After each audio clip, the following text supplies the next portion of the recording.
Идејата за производство на автомобилите Volvo дојде во 1924 од страна на директорот за продажба на СКФ Аскар Габриелсон и талентираниот инженер Густав Ралсон, кои сакаат да направат возило што може да ги издржи суровоста на лошите патишта и ниските температури во земјата. Работеа вредно 3 години и во 1927 го представија моделот ОВ4 Јакоб. Имаше дрвена шасија, платнен покрив и рустикален мотор со 4 цилиндри. Неговите 28 конски сили беа доволни за нешто повеќе од 90 км на час. Веднаш се прочу со својот квалитет, но заради отворената каросерија во студената Шведска за него се одлучија само околу 300 купувачи. Затоа пак веќе наредниот кој се појави 2 години подоцна беше вистински погодок. Американски инспирираниот дизајн и 6-цилиндричниот мотор беа токму тоа што богатите швеѓани го сакаа. Се произведуваше 8 години, време за кое Volvo свати дека треба да направи и поевтин модел. Втората светска војна ги одложи, но не ги спречи плановите и при нејзиниот крај се појави PV444. Овој семеен седан со 2 врати и 4 седишта можеше да ги задоволи сите тогашни човекови потреби. Желната за автомобили нација одлично реагираше на добрата економичност, атрактивната цена и американски инспирираниот дизајн. Тоа му овозможи продори и на прекуокеанскиот пазар, каде стекнатата репутација пристигна пред него.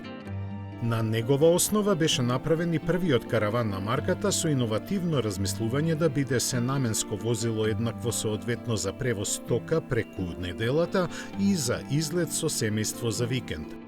Името Дует јасно ја сугерираше неговата практична намена и популарноста му беше толку голема што продолжи да се произведува цели 7 години откако му беше представен наследникот, моделот Амазон.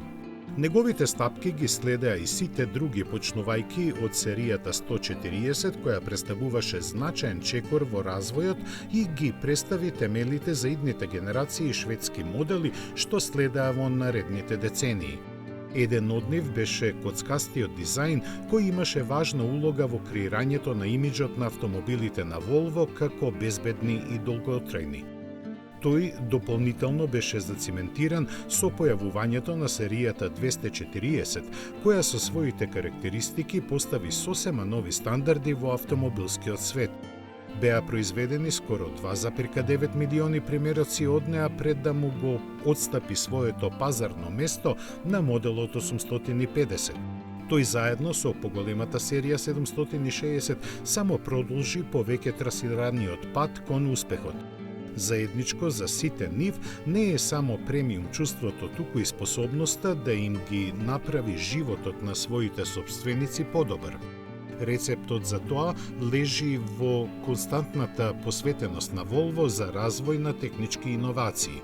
Швеѓаните беа тие кои на светот му наметнаа дека возењето пред се треба да биде безбедно.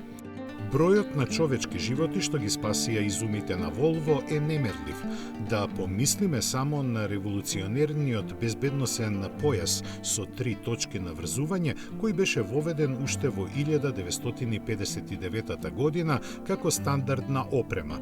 Годините течеа, новите модели се појавуваа, а вкусовите на купувачите менуваа, но едно остана исто – посветеноста на Volvo да ги прави автомобилите најдобри што може.